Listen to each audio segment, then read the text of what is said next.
بسم الله الرحمن الرحيم يا من هو الله الذي لا إله إلا அஸ்ஸலாமு அலைக்கும் வரஹ்மத்துல்லாஹி வபரகாத்துஹு. அன்புக்குரிய சகோதர சகோதரிகளே, பெரியோர்களே, ஏகத்துவ முஸ்லிம் ஜமாத்தின் சார்பாக சென்னை, குமரி, கோயம்புத்தூர், திருச்சி போன்ற மாவட்டங்களில் உணர்வாய் உன்னை என்ற நிகழ்ச்சி வாழ்வியல் வழிகாட்டி பயிற்சி மையமாக இதை நாங்கள் நடத்தி வருகிறோம். இந்த நிகழ்ச்சியை பொறுத்தளவுக்கு வெறுமனே மனன வகுப்பாக மட்டுமே இது நடத்தப்படாமல் ஒவ்வொரு மாணவர்களுடைய உள்ளங்களிலும் இருக்கிற எதிர்கால திட்டங்களை தட்டி எழுப்புகிற, அவருடைய திறமைகளை வெளிக்கொண்டு வருகிற, அவர்களை ஒரு சுயநலவாதியாக இல்லாமல் பொதுநல சிந்தனை உள்ளவர்களாக தன்னளவிலும் சமுதாயத்திலும் அவர்களை முன்னேறுகிற வழிகாட்டி மையமாக இதை நடத்த வேண்டும் என்ற திட்டமிட்ட வகையில் இறைவனுடைய அருளால் 3 ஆண்டுகளாக இந்த நிகழ்ச்சியை நாங்கள் நடத்தி வருகிறோம். உண்மையிலே இது உள்ளார்ந்து சொல்வதாக இருந்தால், இறைவனை பொதுவாக வைத்து சொல்வதாக இருந்தால், இந்த நிகழ்ச்சியை துவங்கும் பொழுது இந்த நிகழ்ச்சி எப்படி அமையுமோ என்ற ஒரு சந்தேகம் எங்களுக்கு இருந்தது.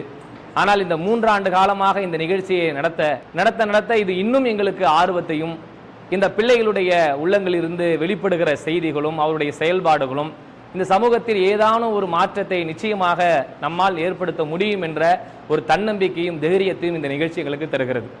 ஏனென்று சொன்னால், இந்த நிகழ்ச்சியை பொறுத்த அளவிற்கு பல்வேறு அமர்வுகளை, நிகழ்வுகளை நாம் ஏற்படுத்தியிருக்கிறோம்.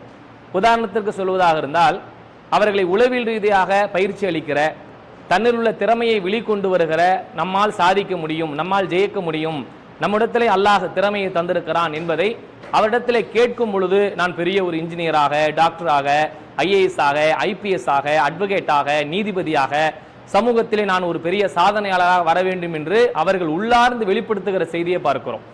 நான் சமூகத்தில் ஒரு பெரிய நிறுவனத்தை உண்டாக்கி ஏழைகளுக்கு உணவளிப்பேன், பசி இல்லாத ஒரு நாட்டை உருவாக்குவேன், படிப்பற்று இருப்பவர்களுக்கு, கல்வி இல்லாத இருக்கிறவர்களுக்கு கல்வியிலே முன்னேறுவதற்கான ஒரு திட்டத்தை உருவாக்கி அவர்களுக்கு நான் பொருளாதார உதவி செய்து அவர்களை முன்னேற்றுவேன் என்று அவர்கள் சொல்லுகிற ஒவ்வொரு செய்தியும் நம்முடைய உள்ளத்திலே ஒரு பெரிய நிகழ்ச்சியும் சந்தோஷத்தையும் ஏற்படுத்துகிறது. எல்லாரும் நம்ம படிக்கிற விட அதிகமாக படித்து எல்லாரையும் பெரிய இடத்துக்கு கூப்பிட்டு போவேன். ஏழைங்களுக்கு உணவு கொடுப்பேன். அதுக்கப்புறம் நான் பெருசாகி ஒரு எல்லாரையும் படிக்க வைக்கணும்னு இருக்கேன். அடுத்த சமூகத்துக்கு என்ன பண்ணுவேன், ஒரு ஃப்ரீயாக ஸ்கூல் ஆக்கி அவங்க படிக்க வைப்பேன் ஃப்ரீயாகவே. நிறைய பேர் படிப்பு இல்லாமல் இருக்கிறாங்க, ஏழைங்களாக இருக்கிறதுனால அவங்களால படிக்க முடியல. அவங்களுக்கு படிக்கிறதுக்காக நிறைய பண்ணி கொடுப்பேன், உதவி பண்ணுவேன். பெரியாளோட ஒன்றே ஏழைங்களுக்கு உதவி செய்வேன், படிக்காத பசங்களை படிக்க வைக்கலாம். பெருசாகி நல்லா வேலைக்கு போயிட்டு பெரிய இதானதுக்கப்புறம் நான் படிக்க முடியாத பசங்க இருப்பாங்கள்ல, அவங்கெல்லாம் இது பண்ணி உயர்த்த போகிறேன்.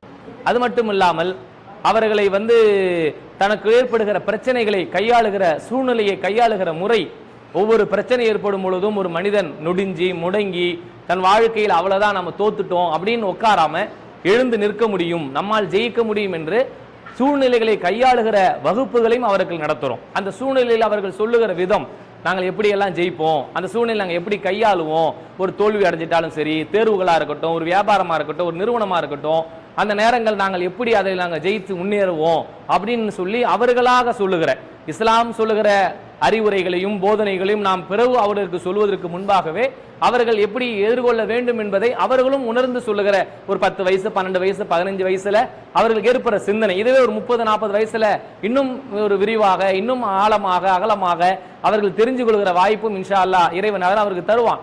இதற்கு கூடுதலாக அவர்களுக்கு மார்க்க சிந்தனை ஊட்டும் பொழுது இன்னும் ஒரு உள்ளத்துல ஒரு பலம் ஏற்படுவதை பார்க்கிறோம். அதுபோல முதியோர் இல்லங்கள், சிறுவர் இல்லங்கள், மனநலை காப்பகங்களுக்கு அழைச்சிட்டு போய் அல்லாஹ் நம்மை படைத்திருக்கிற படைப்பை பாருங்கள், நமக்கு எப்படிப்பட்ட திறனை கொடுத்திருக்கிறான், நம்முடைய சிந்தனை திறன், நம்முடைய பேச்சாற்றல், நம்முடைய நாவாற்றல், நம்முடைய பார்வை திறன், இதையெல்லாம் அல்லாஹ் நமக்கு எப்படி தந்திருக்கிறான், இவர்களுக்கு எப்படி கொடுக்கப்பட்டிருக்கிறது, இதை நீங்கள் சிந்தித்து பாருங்கள் சொல்லும் பொழுது உண்மையில் அவர்கள் கண் கலங்கி உள்ளம் கலங்கி அல்லாஹ் நமக்கு எப்படிப்பட்ட படைப்பையோ படைத்திருக்கிறான், நம்ம ஆரோக்கியமா இருக்கிறோம், சிந்தனை ஆற்றலோடு இருக்கிறோம், எல்லா திறமையும் நம்மிடத்தில் இருக்கிறது, அல்லாஹ் நமக்கு எல்லாம் கொடுத்து நாம் என்ன இந்த சமூகத்துக்காக செய்கிறோம் என்று அவர்களாக வெளிப்படுத்தி பேசுகிற பேச்சை பார்க்கிறோம்.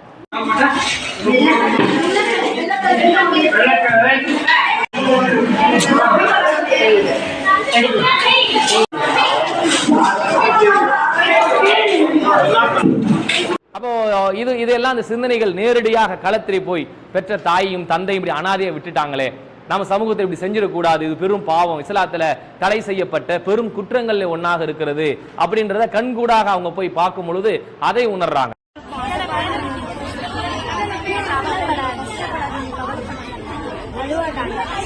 எத்தனை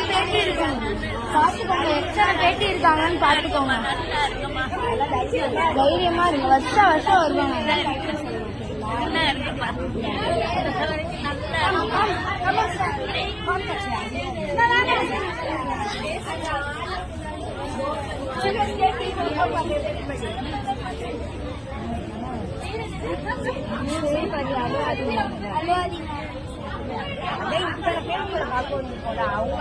அவங்க வரலன்னு எதுக்கு ஃபீல் பண்றீங்க? அதே போல கபிர்ஸ்தானுக்கு பொதுவான மையவாடைகளை அழைச்சிட்டு போய் நம்ம என்னதான் இந்த உலகத்துல பெரிய செல்வந்தனா வாழ்ந்தாலும் சரி, பெரிய அறிவாளியா இருந்தாலும் சரி, அல்லது ஏழையாக இருந்தாலும் சரி, எந்த நிலையில் இந்த உலகத்திலே வாழ்ந்து சரிந்து போனாலும் சமாதிக்காகிற செத்து மடிகிற மையத்தாகிற நேரங்கள் இங்குதான் நம்ம வந்து அடக்க போறோம். இந்த மண்ணுக்குள்ள 6 அடி மண்ணு தான் இந்த உலகத்தை நமக்கு சொந்தமானதா இருக்கு. இந்த இடத்துக்கு வந்துட்டு நமக்கு உதவி செய்யறது யார் இருக்கா? அனாதியாக நாம விட்டுட்டு போயிடுவாங்க. அல்லாஹ் தான் நமக்கு உதவி செய்வான். இந்த உலகத்தை நம்ம எப்படி வாழணும்? இறைவனுடைய உதவி இல்லாம, அல்லாஹ்வுடைய பயம் இல்லாம, இறை நம்பிக்கை இல்லாம இந்த உலகத்துல பெரும் பெரும் பொருளாதாரத்தை வைத்து அறிவுகளை வைத்து நாம் ஜெயித்தாலும் அல்லாஹ்வுடைய இறையச்சம் மட்டுமே நாளை மறுமையிலே பயனளிக்கும். நம்முடைய நல்லமல்கள் மட்டுமே மறுமையில பயனளிக்கும். மரணத்திற்கு பிறகு அல்லாஹ் சொல்வதை போல ஹலக்கல் மௌத்த வல் ஹயாத்த லியபுலுவக்கும் ஐயுக்கும் ஹஸனா அமலா. அவர்கள் இந்த உலகத்துல எவ்வளவுதான் வந்து பெரிய வசதி படைச்சவங்க எப்படி இருந்தாலும் சரி, வாழ்வும் மரணத்தை வைத்து அவர்களுக்கு அல்லாஹ் சோதனை ஏற்படுத்தியிருக்கிறான். ஏன் தெரியுங்களா? அவர்கள் யார் நற்காரியம் செய்யறாங்க, நல்ல காரியத்தை இந்த உலகத்துல யாரு செஞ்சு ஜெயிக்க போறாங்க அப்படின்னு பார்ப்பதற்காகத்தான் அல்லாஹ் இந்த உலகத்தில் நம்மளை படைச்சிருக்கிறான் அப்படின்ற சிந்தனை அவர்களுக்கு ஊட்டுகிற விதமாக பொதுவான கபர்ஸ்தான்ல மையவாடியில கூட்டு போய் அவங்களை நிப்பாட்டி அங்க அவர்களை சிந்திக்க வைத்து அவர்களே இறைவனிடத்துல கையேந்தி பிரார்த்தனை செய்கிற நிகழ்வுகளை பார்க்கிறோம். எவ்வளவு லட்சம் ரூபாய்களை நாம சம்பாதித்து வைத்திருக்கலாம், ஆனால் அந்த சம்பாத்தியெல்லாம் நம்ம கூட வருமா? வராது. உலகத்துல நம்ம எவ்வளோ நகைகளை சேர்த்து வச்சிருப்போம். அந்த நகைகள் எல்லாம் வச்சு இந்த உலகத்துல என்ன வேணா வாங்கலாம். ஒரு ஆள்கிட்ட ஒரு 5 கிலோ 10 கிலோ தங்கம் இருக்குது அப்படின்னு சொன்னா என்னெல்லாம் வாங்க முடியும். ஆனா நாளைக்கு மறுமையில அதை வைத்து ஒண்ணுமே செய்ய முடியாது. இந்த கபருக்கு வரும் பொழுது எதுவுமே நம்மால் கொண்டு செல்ல முடியாது. உலகத்துல நாம பல 100 ட்ரெஸ் வச்சிருக்கலாம். சில ஆட்கள்லாம் இருப்பாங்க, ஒரு நாளைக்கு போட்ட ட்ரெஸ் அதோட அடுத்த வருஷத்து தான் போடுவாங்க. அந்த அளவுக்கு அதிகமான ஆடைகளை வச்சிருப்பாங்க. அந்த ஆடைகள்லாம் இந்த கபருக்குள்ள கொண்டு போக முடியுமா? மாத்தி மாத்தி போட்டுக்க முடியுமா? இந்த கபருக்குள்ளே கொண்டு போவதற்கு நாம் உடுத்துகிற, நாம் மௌத்தானதற்கு பிறகு நமக்காக உடுத்தப்படுகிற கஃபன் துணியை தவிர வேறு எதையும் நம்மால் கொண்டு செல்ல முடியாது. அதுவும் நம்ம கூட இருக்குமா? அதுவும் கிடையாது. புதைச்சிட்டு போன அடுத்த வருஷத்துக்குள்ள அந்த துணிகள் எல்லாம் மறித்து விட்டு நம்முடைய உடலில் இருக்கக்கூடிய சதைகள் எல்லாம் மறித்து விடும். நம்முடைய உடல்ல இருக்கக்கூடிய உறுப்புகள் எல்லாம் மறித்து விடும். இன்னும் 2-3 ஆண்டுகள் போச்சுன்னு சொன்னா எலும்புகள் கூட மிஞ்சாத அளவிற்கு இந்த மண் மனிதனுடைய உடலை எல்லாம் அரித்துவிடும். எதுவுமே இல்லாத நிலையில் தான் நாம் இருப்போம். அப்ப இந்த உலக வாழ்க்கையை குறித்து நம்ம புரிந்து கொள்ளணும். இந்த உலக வாழ்க்கை அல்லாஹ் நம்மை சோதிப்பதற்காக நமக்கு வைத்திருக்கிறான். பாருங்க கபறுகளே, இதுதான் நமக்கு நிலைமை. அதுபோல மறைக்கப்பட்ட வரலாறு இந்த சமூகத்துல முஸ்லிம்கள் பெரும் உழைப்பு, பெரும் தியாகம், பொருளாதார ரீதியாக, உயிர் ரீதியாக, உடைமை ரீதியாக நிறைய இந்த நாட்டுக்காக இழந்திருக்கிறாங்க. ஆனா இன்னைக்கு நாமே இந்த நாட்டுல ஒரு அந்நிய குடிமக்கள் போல நடத்தப்படுகிற, முஸ்லிம்களுக்கும் இந்த இந்திய நாட்டு சுதந்திரத்துக்கும் எந்த பங்குமே இல்லாதது போல ஒரு சித்திரத்தை, பொய் வரலாறை சமூகத்துல கட்டமைக்க பார்க்கறாங்க. அப்ப அதை நம்ம உடைக்கணும், அதுக்காக உழைக்கணும், வரலாறுகளை தேடி படிக்கணும். பொய்யை உண்மை பொய் மீது உண்மையை வீசினால் பொய் சுக்குநூறாக நுறுங்குதுன்னு அல்லாஹ் சொல்றான். அது போல நீங்க என்ன செய்யணும்? இதுக்காக வேண்டி உழைக்கணும், அதுக்காக படிக்கணும், அதுக்கான உண்மையான வரலாறு மக்களுக்கு எடுத்து சொல்லணும்னு சொல்லும் பொழுது அவர்கள் நிச்சயமாக இதுக்காக நாங்கள் உழைப்போம், பொய் வரலாறு நாங்கள் முறியடிப்போம், அந்த வரலாற்றை நாங்கள் தெரிந்து கொள்வோம். திப்பு சுல்தானை போல, பகதூர் ஷாவை போல, ஹைதர் அலியை போல இந்த நாட்டில் நாங்களும் உழைப்போம், போராடுவோம்னு அந்த பிள்ளைகள் சொல்லுகிற காட்சியை நீங்க பாருங்க. இப்ப இந்த கபரிஸ்தான்ல நம்ம வந்தது வேறொரு வரலாறு சம்பந்தமான செய்தியை தெரிஞ்சுக்கிறதுக்காக. நம்ம நாட்டுல இந்தியாவுல சுதந்திர போராட்டத்துக்காக பிரிட்டிஷ்காரங்கள்ட்ட இருந்து இந்த நாட்டை விடுதலை பெற செய்ததற்காக நிறைய பேர் போராடி இருக்கிறாங்க. எல்லா மதத்துக்காரங்களும் போராடி இருக்கிறாங்க. ஆனா அதுல முஸ்லிம்களுடைய பங்களிப்பு ரொம்பவே ஜாஸ்தி. இத பெரும்பாலும் பொதுவெளியிலே யாருமே சொல்றது இல்லை. இப்ப நீ பள்ளிக்கூடத்திலே எடுத்துக்கிட்டேன் கூட உன்னுடைய ஹிஸ்டரி சப்ஜெக்ட்ல சுதந்திர போராட்ட வீரர்கள் அப்படின்னு சொன்னா பெரும்பாலும் நான் முஸ்லிம்ஸ் தான். முஸ்லீம் அல்லாதவங்களுடைய பெயர்கள் தான் அதிகமா இருக்கும். காந்தி இருப்பாரு, நேரு இருப்பாரு, காலங்காலத்துல திலகர் இருப்பாரு, நேதாஜி சுபாஷ் சந்திர போஸ் இருப்பாரு. ஏன்னா இது மாதிரி ஒரு லிஸ்ட் போட்டோ வச்சுக்க அந்த லிஸ்ட் முழுக்கவே 99% முஸ்லீம் அல்லாத மக்கள் தான் இருப்பாங்க. ஆனா கரண்ட்ல உண்மையான வரலாறு என்னன்னு கேட்டா அதிகப்படியாக போராட்டத்துல பங்கெடுத்தவங்க, அதிகப்படியாக இறந்து போனவங்க, போராட்டத்துல செத்து போனவங்க, அதிகப்படியாக இந்த போராட்டத்துக்காக வேண்டி பணம் கொடுத்தவங்க, இந்த பட்டியலில் முழுக்கவே அதிகமா இருக்கிற ஆட்கள் முஸ்லீம். வரலாறுலாம் அவங்க வந்துட்டு சொல்லிக் கொடுக்க முன்னாடி எனக்கு தெரியாது. இதுக்கடுத்தது வரது வந்துட்டு நம்மளோட முஸ்லீம்கள் கற்றுக்கிட்டு முஸ்லீம் நம்ம என்னெல்லாம் பண்ணமோ அந்த வரலாறு நான் படிக்கலான் இருக்கேன். அவங்களே அவங்க வாக்கு மூலமாக அவங்களே சொன்ன செய்திகளை நம்ம பார்க்கலாம். இதெல்லாம் கதையாக கற்பனையாக நம்ம பார்க்கல. அவர்கள் உள்ளத்தில் அல்லாஹ்வுடைய உதவி கொண்டு ஒரு இம்ப்ரெஷன் அவர்களுக்காகவே ஒரு உள்ளத்திலிருந்து ஏற்படுகிற செய்திகளை நம்ம பார்க்கிறோம்.